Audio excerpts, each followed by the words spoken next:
ഇഷ്ടമുള്ളതൊക്കെ കാണിക്കുമ്പോൾ എനിക്ക് ഇഷ്ടമുള്ള ഫുഡും കൂടെ ഞാനിവിടെ കാണിക്കണ്ടേ. ഇത് ഞാൻ ഉണ്ടാക്കുന്ന ഫുഡ് തന്നെയാണ്.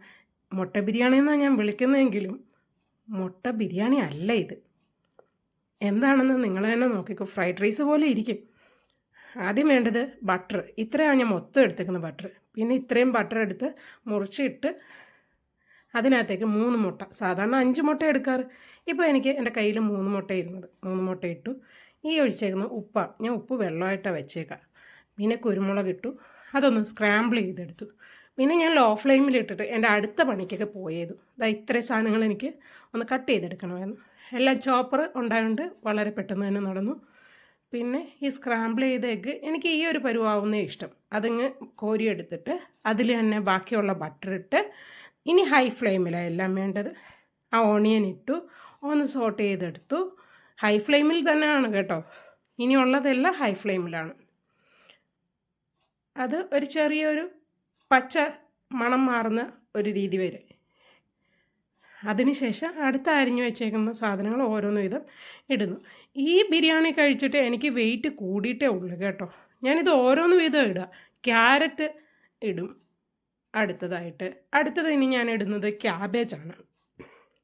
ക്യാബേജ് ഇട്ട് കഴിഞ്ഞിട്ട് അടുത്തതായിട്ട് ആ ബീൻസ് അരിഞ്ഞു വെച്ചിരുന്നത്. ബീൻസ് എന്ന് വെച്ചാൽ ഞാൻ 4 ബീൻസേ എടുത്തുള്ളൂ. ഇത് ആൾക്ക് ഇപ്പം 3 പേർക്കുള്ളതുണ്ട് ഫുഡ്. അതിനുശേഷം ഞാൻ പിന്നെ കുറച്ച് ഉപ്പ് ഒഴിച്ചു. ഞാൻ ഉപ്പ് വെള്ളമായിട്ട് വെക്കാമെന്ന് പറഞ്ഞല്ലോ. പിന്നെ കുറച്ച് കുരുമുളക്. നിങ്ങൾക്ക് എരിക്കനുസരിച്ച് ഇടാം. ഞാനിതിപ്പോൾ 1/4 സ്പൂൺ ഇട്ടിട്ടുണ്ട്. ആ മുട്ട സോട്ട് ചെയ്തപ്പോൾ അതിലും ഇട്ടിരുന്നു. ആ മുട്ട സ്ക്രാമ്പിൾ ചെയ്തത് അതും കൂടെ ഇതിലേക്ക് ഇട്ടു. എന്നിട്ട് ഒന്ന് ഇളക്കി. അതിനുശേഷം സോയാ സോസ് 1 സ്പൂൺ. അത് കഴിഞ്ഞ് അതും ഒന്ന് ഇളക്കി. ഇനി ഞാൻ നോക്കിയത് അവിടെയൊക്കെ നോക്കി നടന്നു. എൻ്റെ നാരങ്ങയൊക്കെ കഴിഞ്ഞിരിക്കുന്നു. അല്ലെങ്കിൽ ഒരു നാരങ്ങ ചേർത്തേന്. ഇപ്പം ഞാൻ ഒഴിച്ചത് സുർക്കയാണ്. അത് ഒരടപ്പൊഴിച്ചു. പിന്നെ ഞാൻ ചോറ് വേവിച്ച് വെച്ചിരുന്നു. ഫ്രിഡ്ജിൽ ഇരിപ്പുണ്ടായിരുന്നു. അതെടുത്ത് ഇട്ടു. എല്ലാം റെഡിയായി. ഇനി മിൽക്കി മിസ്റ്റിൻ്റെ ഈ കേർഡ് എനിക്ക് ഭയങ്കര ഇഷ്ടം. നല്ല കട്ട തൈര. അതും കുറച്ച് സോസും കൂടെ ചേർത്ത് ഈ ചോറൊന്ന് കഴിക്കണം. ആ ചൂടോടുകൂടി തന്നെ ഞാൻ എടുത്തത് കേട്ടോ. എനിക്ക് ഭയങ്കര ഇഷ്ടമാണ്. ഈ വെയിറ്റ് കുറയുക, എനിക്ക് വെയിറ്റ് കൂടുന്നില്ല എന്നൊക്കെ ഉള്ളവർക്കാണെങ്കിൽ ഈ മുട്ട ബിരിയാണി കഴിച്ച് കഴിഞ്ഞാൽ ഉറപ്പായിട്ടും കൂടും.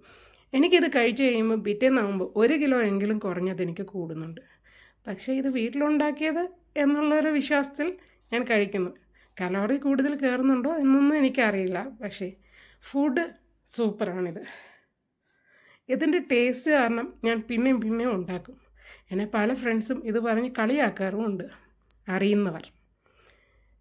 നിങ്ങൾക്കും ഒന്ന് ട്രൈ ചെയ്യാം കേട്ടോ. ഞാൻ ചില സമയങ്ങളിലൊക്കെ ഈ എക്സ്പ്രഷൻ വരുള്ളൂ. നിങ്ങൾ തന്നെ നോക്കിയാൽ മതി എൻ്റെ വീഡിയോസിൽ. എനിക്ക് നല്ല ഫുഡ് കിട്ടിക്കഴിഞ്ഞ് കഴിഞ്ഞാൽ എൻ്റെ ഫേസിൽ അത് അറിയാൻ കാണും. ഞാൻ വളരെ എൻജോയ് ചെയ്താണ് ഇതിപ്പോൾ കഴിച്ചുകൊണ്ടിരിക്കുന്നത്. ഉറപ്പായിട്ട് നിങ്ങളെല്ലാം ഒന്ന് ട്രൈ ചെയ്യണം കേട്ടോ. വേണമെങ്കിൽ ഇതിൽ അവസാനം ഉള്ളിപ്പൂവും കൂടെ ചേർത്ത് കഴിഞ്ഞാൽ ഒന്നും കൂടെ ടേസ്റ്റ് ആയിരിക്കും. ഈ തൈര് നല്ല കട്ട തൈര, ഉപ്പ് പോലും ചേർത്തിട്ടില്ല. പക്ഷേ നല്ല രസമാണ് കഴിക്കാൻ. ഇത് കഴിഞ്ഞ് ഞാൻ പിന്നെയും പോയി എടുത്ത് കഴിച്ചു കേട്ടോ. വയറ് നിറഞ്ഞു എന്നുണ്ടായിട്ട് മാത്രം നിർത്തി. എനിക്ക് ടേസ്റ്റ്